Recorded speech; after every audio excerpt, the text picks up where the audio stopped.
Whatever you give your clients and customers in exchange for money is your offer. And your offer is everything. Your offer is going to determine how much money you make and how successful you are as a person and as a business. And my question to you is, when was the last time you looked at what you offer? How much can you charge for your offer? Is your offer the exact same as everyone else's? Because if your offer mirrors what everyone else out there is doing, you're not going to be able to charge very much for it because you have to stay competitive based on what everyone else is doing. But if you can make an offer that stands out from the crowd, that is a completely different animal than what everyone else is offering, you can charge a lot more for it. And my guest today has done just that. Bryce Prescott has done something where he's able to charge a lot more because of two things. One, who he is, and two, the result he gives you.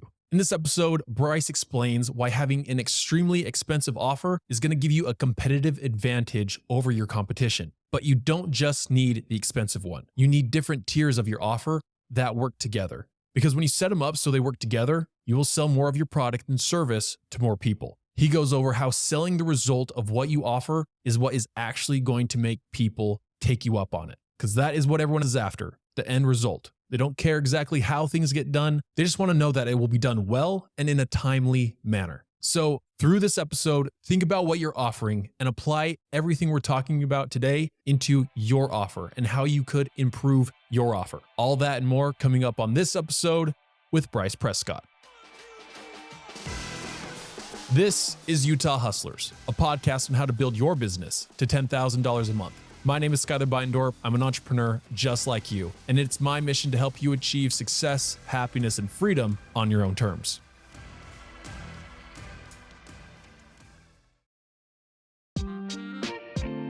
My name is Bryce Prescott. I am the founder of a company called Media Automated. What we specialize in is podcast creation and production with a focus on host development. I help hosts become better speakers, better storytellers, be able to handle more of their message, understand the problems that they solve so they can lean into those things and make better content for the people that need them. I've found that as I've been podcasting, I've gotten a lot better at speaking, being able to communicate what I'm trying to say. So even if someone's not really wanting to grow a podcast and make money from it, do you think it's still beneficial for them to start one so that way they can get better at speaking, the storytelling? And do you think that will affect their business and how much they make? Absolutely. You can become a better leader in your company. You can be a better speaker when it comes to how to present yourself in marketing. You can become better at understanding how to present ideas in compelling ways so that the people that you could help with your business, no matter the business, would take action and want to respond to you. Because you are an executive producer of sorts yourself. Mm-hmm. You understand how all this works. The hard stuff is actually creating compelling episodes and being able to speak in a way that people want to listen to and having it be something where people aren't 5 minutes into your episode changing. That's my whole focus. I want to develop people into better speakers and hosts, and it works great as a podcaster. But that's the thing is, even if someone doesn't have a podcast, you help them become a better leader, a better speaker. Yeah. And for everyone that's building 10 grand a month, I doubt people are going to just say, oh, I made 10 grand. Now I'm done. Everyone's probably going to want to make $1 million at some point. And to grow that, you're going to need a team. You need to influence that team. Well, here's a beautiful irony is that especially for those that are trying to get to 10 grand a month or hovering at that low 5-figure range, the difference in you getting to your next level into the upper ranges of 5 figures or even hitting 5 figures with 10K a month is communication. It's your ability to articulate what you offer, why it solves a problem for your intended client, and how they benefit from it. Not the how, but the why. And that's one of the things that I'm excited to talk about today with offers is that people get that wrong, especially new business owners that are just barely getting their feet wet. They're making some money a little bit. They're working towards it. There's some really simple things that can be applied in their lives of how they sell themselves and their business services that can bring in tons of sales almost immediately. Yeah. So before we get into that, I want to go back to when you first started this. How did you make your first 10 grand a month? My first 10 grand a month was, it was early on. It was a combination of two things. I remember I sold 2 packages at 4 grand a month, and then I had my recurring revenue coming from the episodes I was producing and the other media I was creating. And it was like 10,700 or something was the total after it. And I was stoked about it. But I also realized that there was the nature of 2 different things that I was selling. One of the things I was selling was development. The other thing I kind of equate to like a Snickers bar. Me producing your episode it's a commodity that has a lot of competition in the market. So I might be able to get away with charging more if I'm in a different sort of economic place. Meaning, like if you're going to go to the movie theater and you want to buy a Snickers bar, they're going to charge you through the roof or the airport or wherever, where it's a confined space. There's certain ways that entrepreneurs can do that. They have higher net worth clients that have a different level of intention and need. You can charge more for basically what is I call a Snickers bar. But with where I'm at, it's pretty competitive. You know, it's like, I know that if I charge too much, I'm going to lose business. If I charge too little, I'm not going to make any money. So there's a sweet spot in there. Okay, so what's the minimum to work with you now? 10 grand. 10 grand. So if I pay you 10 grand, it has to be a pretty compelling offer, or else people aren't going to work with you. Right. So what do people get with that? That's a great question, because one of the mistakes that people have when they're selling high ticket offers like that is they try to focus on the features instead of the benefits. And what the difference of those is basically the how versus the why. So I can say to you and try to sell you like, well, this is how we're going to do it. We're going to meet every week. And then we're going to have these goals that we do together. And then we're going to craft a mission statement, and it's going to create this sort of need inside of you. And you're going to have a target. And that's the how. That's the boring stuff. It's not emotionally compelling. Nobody is bought or sold off of a how. The why is tapping into your need for authority and relevance. You want to be associated as somebody in your business or your space that knows what's up, that's one of the top tier guys. You have to present in such a way that allows people to perceive that, because you are that. So when they work with me on the top level, is they get a certainty that the show that they're creating with me will exactly meet the needs of the client they're trying to attract. And then by doing that, I take off their plate all of the mundane stuff that would keep them out of their bandwidth, except for preparing for and recording their episodes. So I say, I handle all that. I take that off your plate. Let's give you and keep you the bandwidth you need to be able to be creative, entertaining, engaging as a podcast host. I got everything else. But to get you to that creative, entertaining, and engaging place as a host, I'm going to train you to do that. When someone's creating an offer, it sounds like what you're doing and what you focus on is taking away the heavy lifting from them. So they don't really have to do anything besides record. Plus they're getting you. That's probably like the biggest thing, is they're getting you so they know what they're creating. It's going to sound good. It's going to look good. You're going to help them make it even sound and look better every single time. And it's going to constantly improve. Before we create an offer, is there anything that people need to keep in mind before finalizing that offer and start giving it out to people? One of the things that I've seen in marketing that it's a problem, because people don't get results, they invest money, they invest time and resource, and then it doesn't work, is they misunderstand the language of the people that could use their services. So give me an example of one of the businesses that you know listens to this podcast. I want to make this personal. I know we have someone that has like a photography business. Okay, perfect. So a photographer. So a lot of people don't understand about photography that if you try to be too wide in your approach, you won't be successful at all. Just like with any other business, you have to be able to understand the needs of the people that want to use your services, because you personally have decided what niche you are going to focus your business on. Photography has a couple of different levels in it. It has the actual just taking of the pictures, which somebody might just need somebody to come to a wedding or car shoot or whatever and take pictures. But there's also a higher level of that where you can make more money and have there be something where you're offering either even a videographer type of offer, meaning you are there to help create something like a documentary or a specific type of sales letter or content that shows their business and the person and the merge of those things. And then there's even a higher level of that where you're an executive producer, where you're actually a visionary for the company and its marketing. So if somebody wants to create an offer in photography, I would ask them to think about, first of all, who do you want your client to be? So most people think anybody, and that's where they make a mistake, because you've got to be specific on who you're trying to target. I always say, if you're in a service-based business like photography, go for rich people.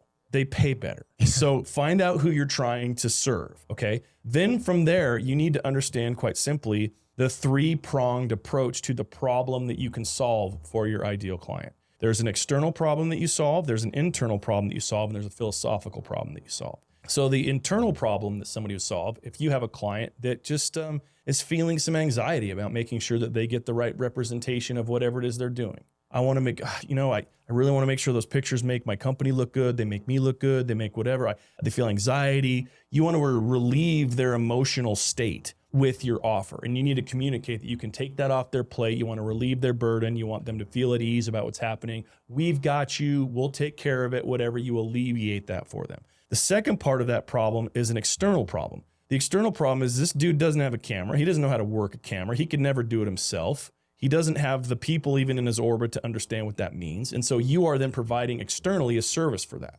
The third problem is where it gets really interesting when it comes to converting your offer. You have to have people understand philosophically / morally how using me, if I'm the photographer, makes you a better person. It gets interesting here. I've never thought about that. Because psychologically, people will elevate being a good person over everything.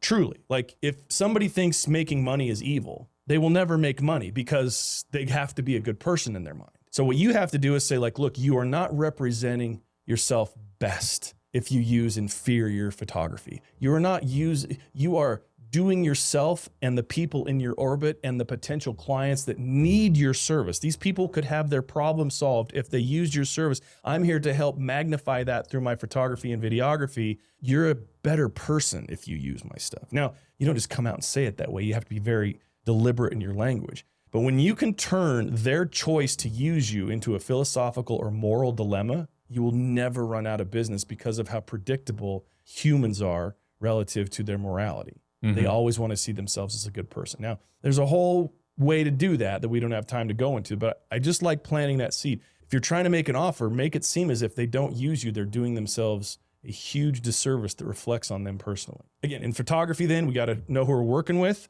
and then we got to understand how to communicate the problems that we solve for you, whatever it is that we're trying to pitch to you. It's really, really simple when you get into the nuts and bolts of it. People make marketing and offers to serve them. They don't do it for others. In that example with photography, it translates to every business, really. It's just a different approach. There's an internal and external and a philosophical problem that your product or service solves, and who you're choosing to solve that problem for depends on the tone and specific language that you use to communicate it. Yeah, let's talk more about choosing a specific person. Because if you're a photographer, you could just say, I work with entrepreneurs. But then if you got more specific, you could say, I work with entrepreneurs that have a service-based business, and you can charge more for it. And then if you say, I work with entrepreneurs that have a service-based business that do landscaping, you could probably charge even more for it, right? You could at least market better. Yeah. Which means you'd close more, which means you'd make more. Exactly. So yeah, so it comes down to a marketing thing too. Yeah. Because like I looked once for like a fitness photographer on Instagram, and I can't find one that's like here local in Utah. Someone needs to do that, because I want someone that knows how to take that specific type of photo, like understands the lighting of it, understands that, okay, you need to get a pump, you need to like get, I don't know, you need to sweat a little bit, right? So it looks like you've been working out. I wouldn't trust just any regular photographer to take a photo like that. And so if someone were to niche down from like,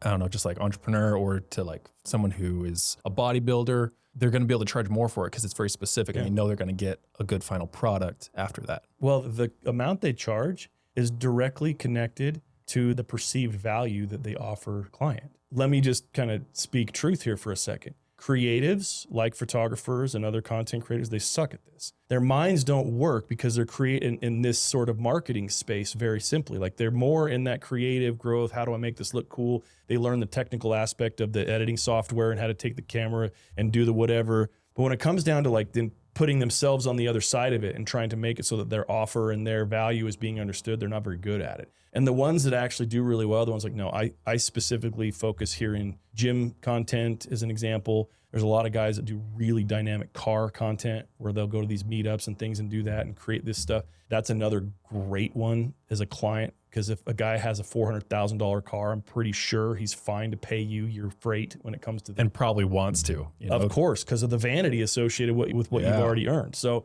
yeah, there's so much of that goes back on that of the creative. Whenever I meet young creatives, because it seems to be a lot of them nowadays, especially with AI making it easier, there's a whole bunch of opportunity that are in that space. I tell them very simply, if I just strip down everything I just described to two simple questions, it's what problem do you solve and who do you solve it for? If you get those answers, you're ahead of most. Yeah. What problem do you solve and who do you solve it for? Yeah. Because that's like the very basic. For any business, you have to have an offer. Business is just getting other people's money. So you got to decide who you're getting it for, because no one's just going to pay you for shoddy like workmanship on anything. Well, right? the beautiful thing is that it's technically an exchange of value, but value is up to interpretation. Right. And so that's where creating like a great offer comes in, because the more value you can add, the more money you make. Let's say we've figured out who we're solving the problem for. What's the next step? Well, you have to figure out and understand what it is that you offer. So now that you know what the problem is that you solve and you know who you want to work with, okay, now what do they need? What is the problem that you solve? So for example, let's look at gym photography, right? Mm-hmm. You shared your experience that you wanted to make sure the guy understood lighting and you got to have some pump and it's got to work, right? Okay, so understanding, if I'm a photographer and I understand that's what you're wanting, I'm going to share with you, whether it be personally or through video or through written marketing, I'm going to share with you that I understand what you're looking for. So part of creating a good offer is communicating that you understand that. So like, for example, if I was like, Don't you hate it when you're taking photos of the gym and the lighting stinks and your iPhone isn't as good as you thought it was and you just wish you could get whatever? No. You're speaking to like, yeah, oh yeah, I want my stuff to look good. I mean, I'm putting all this work into my body. I want it to reflect, right? Why would you put all this time and effort into your body to have the pictures that you take to reflect your progress be taken by an iPhone 10? Right. Because really nobody works out like day after day for years and years just so they can, like, their life doesn't change because they can bench 400 to 500 pounds or something, Right. which would be a crazy amount. But like their life doesn't change. It's they look better. Yeah. And then their life changes when they look better. And so really that's why most people are going to the gym, just to look better. And so I also want to know in that process of understanding what problem we solve, like what's their desired result from the photography? If I'm going to give you a bunch of videos and pictures of what you do in the gym and they're going to be high quality, why? What are you going to use them for? Right. Because if I understand that before, I can communicate that to you. Are you really close to getting your IFBB card and all you need is the next competition to go as well as possible, but you're having, you need sponsors. Well, sponsors, they want to make sure you look the part. So you need to have compelling content for potential sponsors that they could see what you're up. Like, you're talking to like, my content is solving the problem that I have of getting sponsors. So it's presenting to these potential sponsors that, oh yeah, this kid's ripped, takes care of himself. Yeah, man. Like, oh, he has a decent little Instagram following. Okay, maybe if we threw him some protein and some pre-workout and maybe some swag, that'd be a good thing. If I'm the photographer and I'm saying like, dude, I'm going to help you get some sponsors with your content, I'm jumping right to the result. What you really want if you're going to invest in something like photography is what the result is that you're trying to get with that content. Yeah. So if I'm the guy that's providing that for you, I want to speak to that immediately. Because what that does is it jumps over all of the objections. It's not an affordability thing at that point. Well, it truly could be an affordability thing, but you're not having to address that. The sort of conversations that you're having to close a good offer at that point are going to be more real because it's going to come out. He's already going to want it. He's already going to think he needs it. He's already going to understand the benefit. So then he's exposed. You're like, I know what you need. So if it is an affordability thing, how do we work through that? If it is that you don't think I'm good enough, okay, then I'm not a fit. Bye. Like, there's several simple objections that you're going to get. Oh, people don't like you. They don't like your product. They can't afford you, or they don't find the value associated with it. And there's a couple others that are there as well, but you get to speak to that, speak to the result. That's one I think if you're under 10 grand in your revenue, you're not speaking to the result with your clients. That's a beautiful example, is go straight to the result they actually want. Like, let's say they're going to make another 5-10 grand a month because of your photography. Well, if you can guarantee them that, or at least show that you've done it with other people, your photography just went to like $200 a session to like $1,000 a session. Yeah. I'll give you a personal example. So I have 3 packages, 10K, 25K, and 100K. My 100K one is a very hands-on year contract. I'm executive producing your show. It includes everything else. I have very few clients that have done that one, but my bread and butter one is 25K. And a part of the process that I have when I'm selling new people, especially because I focus on consultants and coaches as my main avatar, who I'm best to work with, because I can take your desire to help people, put it into a skill set that make it so you are able to do that. And then you have a pillar of content in your podcast that you can use as a way to attract people in because they're able to hear on their terms if you're a good fit for them or not. So when I'm in the sales process, I'll say, so what is your highest ticket offer cost? And they'll say, yeah, it's 20 grand or 10 grand or whatever. And I'll go, okay, so that means I have to get you 3 deals for you to justify this investment in this machine that we want to build for you. And on top of that, I'm going to allow and build you into the type of guy that could even charge twice what you're doing. It's pretty compelling. Right. It shifts the dynamic into that it's an investment into themselves and their potential. Yeah, I think any product or service that you offer that could in any way potentially make the client more money, you need to look at that. Money is like the number one problem that people have, right? Well, it's the easiest one to speak to. It really is the easiest one to speak to, yeah, because so many people don't have enough, they want more. And so if you can make money, it will instantly increase the value of what you're offering. Where it gets even more beautiful and more compelling is when you can combine those two things. When you can make their decision to invest in whatever it is you're offering, it will make them more money, and it will also elevate them as a better person to make money. Because then I'm appealing to your wallet and your heart. I'm like, I can turn you into a better version of yourself and make you more money.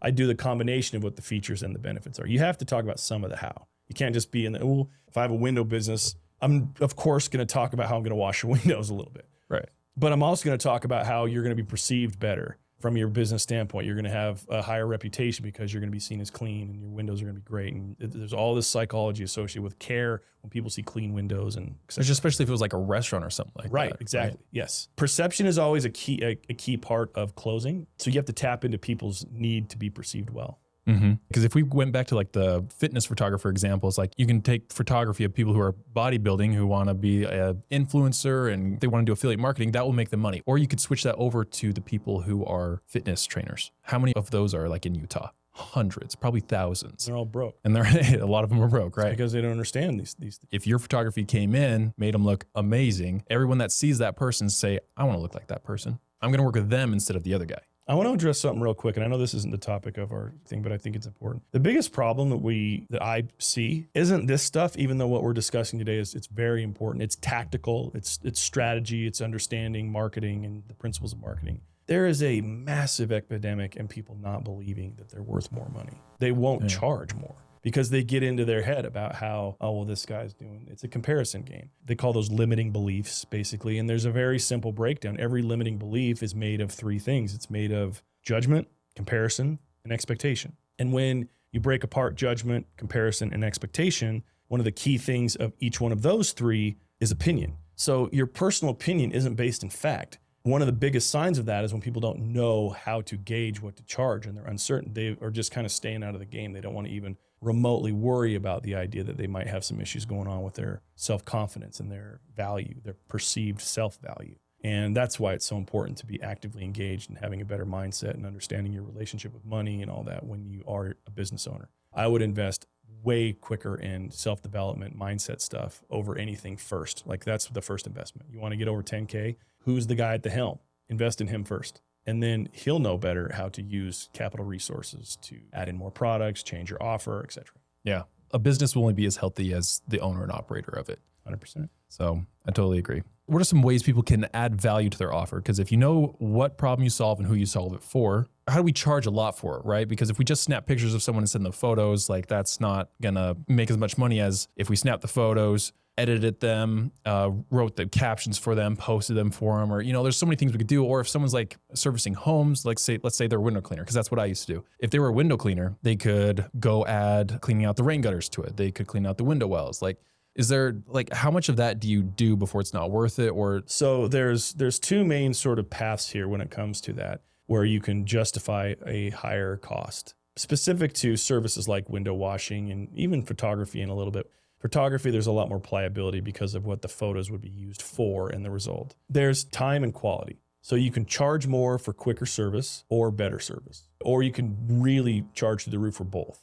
It'll be done in 6 minutes and it'll be done the best you've ever seen. And so the business owner that's providing that service or that product, you can play with that. And you can say, well, here's my normal pay. This is what I charge if you want it done in a quicker turnaround time. Here's the upsell for that. If you want it to be a certain higher level of quality or whatever, which I don't want it to make it seem like the service provider isn't giving quality, but there's always something you can do that's more. So like you said, maybe it's rain gutters, maybe it's whatever. There's certain add-ons that add quality of what they're paying for. Simply, that's kind of how you can self-determine how to charge more, offer more value. It's all about value. It's like whatever the value of perception is. So people have a value in time. They have a value in quality. They have a value in automation. Like for my company, that's been where I have focused on, and that I don't want you to have to learn to edit. You don't need to worry about it. It's literally called media automated. Right, by design. So that's a part of the perception. Additionally, you have to walk the walk. I think that it kind of leans into that conversation about mindset and self-belief and value, is that if you're a scrub that looks like a scrub and doesn't return calls, and you have bad communication as a business owner, and there's no good follow through with timelines and deadlines and things, you're not going to get away with charging a bunch, because people are going to know like, well, I'm going to get it done, but it's going to be cheaper because I got to deal with this guy. So there's all these little sort of, sometimes they're spoken, sometimes they're unspoken aspects of what you provide that allow you for an uptick in whatever you want to do and how much you want to charge for it. How do we make an offer that helps us stand out from the crowd? Because there's a lot of these business owners out there that offer the same thing that their competition does, because they go and see what their competition is doing. Yeah, and Snicker bar. Yeah, they do the exact same thing, and they have to always charge a little lower and a little lower to stay competitive. Till eventually they're making almost nothing. No, they don't have to. They just have to describe. Well, yeah, they don't have to, but a lot do. Yeah. Russell Brunson is the guy that founded ClickFunnels. And in his book, Expert Secrets, he talks about how you need to find the blue ocean. So you have to have a niche associated with what you offer that doesn't have competition or doesn't have as much competition. People get concerned that if you are in a place where there's not as much competition, that it's bad for you. And it's not. When you have a lot of competition specifically for your product or service, it's a race to the bottom. Right. You're going to have to discount more and more because it's going to be more and more competitive. And next thing you know, it's not going to be fun. You're going to get burned out. You're going to resent your own business. It's not going to work. So you have to take it away and do it differently. Truth be told, that was the inspiration for what I do. I'm sure there's other people that do what I do, but this idea of like host development and handling all of the heavy lifting of your media production, I don't know anybody else that does that. And whenever I hear, like I see ads pop up about podcasts and go download my one sheet and do whatever, I'm not threatened by it at all because I know exactly who my client is. And I know that the offer that I have for my client is something that meets their needs and speaks to the vision of themselves that they want to achieve in the future. And so to stay out of that game for other businesses, they just have to figure out a way to differentiate themselves. I'll give an example. Here in the Utah area, there's a guy who decided to wear a red suit every day. He calls himself the Red Suit Realtor. Yeah. His name's Scott Orison. He's a friend of mine. He's a great guy. But he's differentiated himself in the sea of sameness, which is real estate agents. So now he's this guy he's got a little bit of celebrity associated with him. He hobnobs with some really cool people. He's seen at the Ute games in his red suit. He's doing this thing and whatever. And he's differentiated himself as somebody in that space to where he is the draw, not his service. You can find any realtor to go write up an offer for you or show you listings on the MLS or whatever. He decided to take it a step further and be like, I'm going to be the red suit guy. Memorable, top of mind positioning. He has to commit to that, wearing a red suit all the time, but he does it, right? And you don't even have to be that committed to something so bold as wearing a red suit all the time to be able to still differentiate yourself with a difference in your offer. That's why at the beginning of our conversation, I talked about the difference between my one offer and my monthly production is like a Snickers bar. I have to be kind of competitive in that space because I can't charge through the roof because people just go to the next guy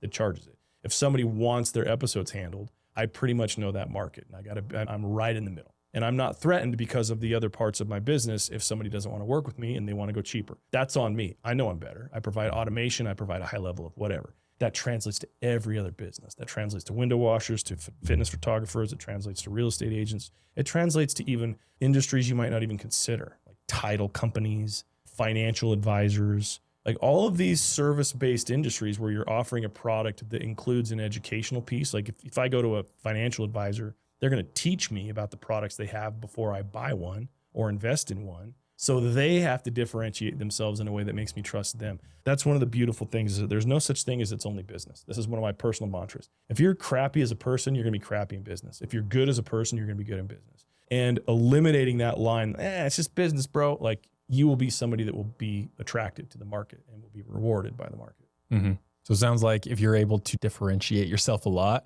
you're going to be able to make more money. Yeah. Just plain and simple. That's the harsh part for guys that are at the 10 grand or lower. They're still new to it. It's so overwhelming. They don't get that they're the product. Yeah. It doesn't matter how good they are at taking pictures or wiping windows. They are the product. They have to sell themselves as the person that brings the result. Yeah, because they're still building a name for themselves. A lot of times they don't have a big following. They don't have, a big reputation, right? So they are selling themselves. Like some people can't even give away their product for free to a random person because there's still hidden costs associated to working with someone. Like they don't even know if it's going to turn out good. Right. They're going to have to, schedule, commit to whatever they're offering. So yeah, you're right. It's completely different when you're still building that up.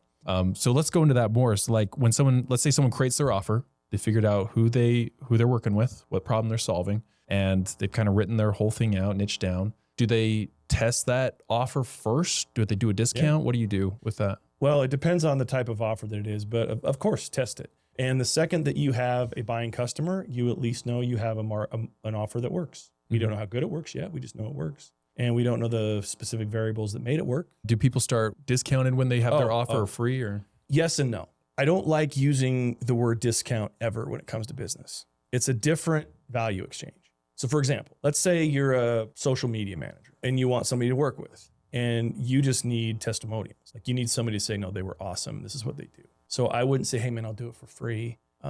If you're just willing to give me a testimonial. What I would say is you craft it so it's an equal exchange. Okay, my services are normally, $600 a month or whatever it is. I would like to pay you $600 after I've worked with you in a grace period for a testimonial, but you're still going to pay me $600. It might look like it's a wash, but I want you to know there's an exchange of value here. I'm willing to offer you $600 for your testimonial and not make you have to pay it yet, so that it becomes something that to where there's no exchange other than what we've done after the fact. You just have to sell it and word it different. So it's never, I'm giving you anything for free. There's always skin in the game. One of the things, especially with services, you have to, consulting-based services, coaching-based services, marketing-based services, things like social media management, and funnel building, and there's copywriting. There's all these other, where I'm the one with the skill set, I got to do it for you. If you don't word it and present it energetically, properly, you will bastardize your product. So I always make sure it's like, well, look, here's the thing. I'm willing to forego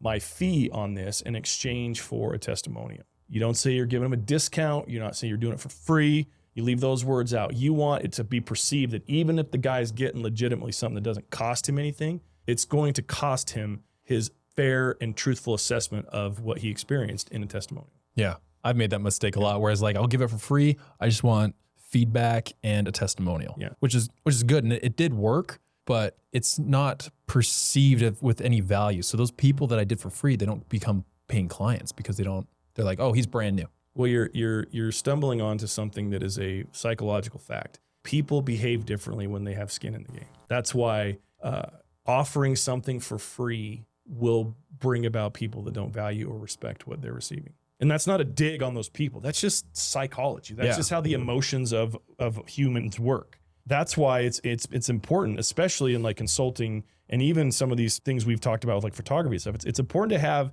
your pricing be on an edge that's uncomfortable, because that means that if they close with you, they're going to perform what they need to perform to help you give them the result that they're buying. And that's very, very important. A lot of people don't realize that. Like, it's okay to have your pricing be a little bit uncomfortable and be a lot. I don't close any of them. No, you do. You just close different people when it's that way. I'll share this personal experience because I think it applies. There was a time in my life when I was a professional skier, and I worked at Deer Valley during that time. And Deer Valley Resort is one of the most expensive ski resorts to ski at. The job that I had when I was up at Deer Valley was I was in their rental shop as a technician, and then I had some smaller management roles through the years that I worked there. Deer Valley at the time, I'll just use simple numbers to illustrate a fact. I don't even remember what the specifics were, but the reason behind this and the example is clear. If you go up to Deer Valley Resort and you want to rent your skis, they're really expensive on mountain. You're going to pay, $100 for ski rental.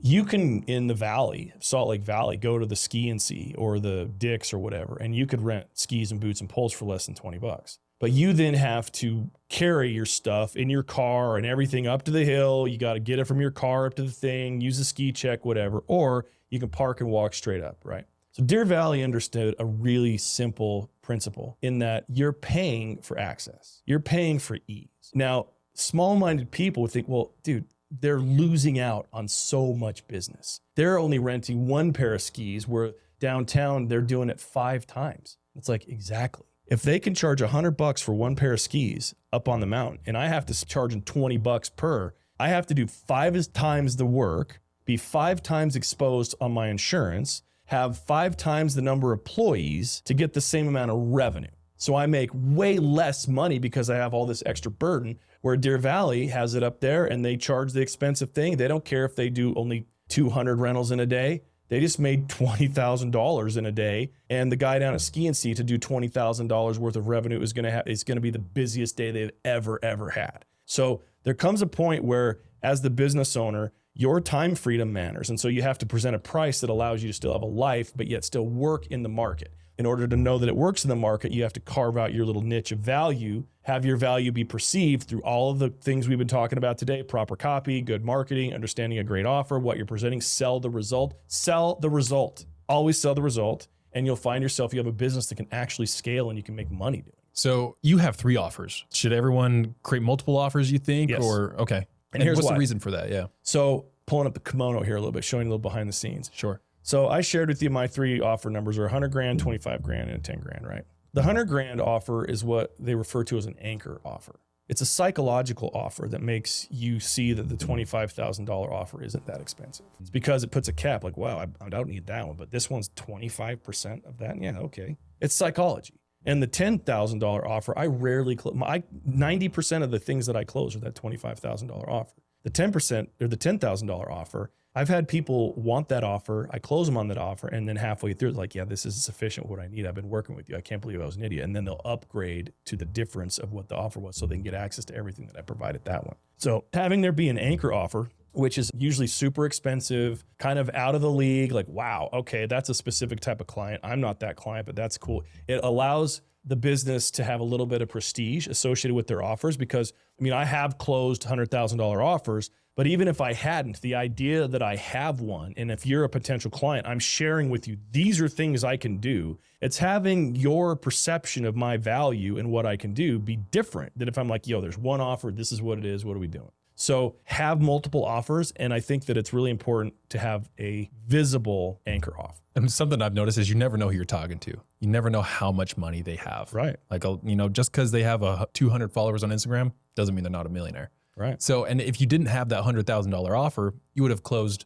0 of those. Right. But you had it. It's So, a trip when they're like, you know what, that one sounds, what would, I'm like, okay. a good payday. Because I don't have a lot of expectation with that one because it does require a certain level of commitment that I see from a potential client. Like if I'm going to be your executive producer for a year, it means that I'm going to have like remote staff that's going to be close to your show. It means that we're going to be managing things remotely in a different way than just if I'm producing your show and creating your new show for you. It's a lot more involved as far as like build outs of studios that we do and the whole thing that we do there. It really is a comprehensive value. I'm definitely going to create an offer that's Good. a lot of money. Good. Is there any other last advice or anything for the listeners that are creating an offer for the first time? Sure. Be okay to sell yourself. 10K, I don't want to seem trite and say that that's a simple thing to be able to achieve and everything, because it's definitely a monumental achievement once you get to that, especially if you're not doing anything high ticket and it's just a combination of lower offers. Be willing to invest in yourself. Be willing to invest in your skill set and your mindset, and you will collapse time in the success of what you grow and how fast you grow. You are the product. And so invest in that first. R&D in you. Go into research and development. Figure out what makes you tick. Figure out how you think. Where's the soft underbelly that's holding you back? Where are the beliefs that you have that make it so you think you can't achieve? Because every single person has those, regardless if they're the coolest hustler you think you've ever met or there's some guy that's just killing it that seems quiet. All of us deal with internal stuff inside of our minds and hearts where we're like, I don't know how this works. You know, Alex Hormozy has that great book, $100 Million Offers. One of the things he talks about in that book, he talks about how when you're in the years 4 to 5 of your business, it's the scariest because you have a workable model. Things are going. You've had close to bankruptcy. You've had tons of success as well. You're freaking out. You get to year 7, you'll actually start making money. But the seeds of that fear in the years 4 and 5 start on day 1. And so address your fear. Learn the difference between danger and fear in business and invest in yourself. Well, thanks for coming on. If anyone wants to get in contact with you, work with you, how do they find you? Go to my Instagram, which is @Bryce Prescott. And if you want to visit my website, Media Automated, just to see kind of what we're about, but DM me there, whether it's business or fans or whatever. That's probably the shortest route to connect with me. If you want to talk with me about anything, I would be glad to get on a call with anybody that reaches out to me. Awesome. Okay. Well, Bryce, thanks for coming on. Thank you, sir. Appreciate it.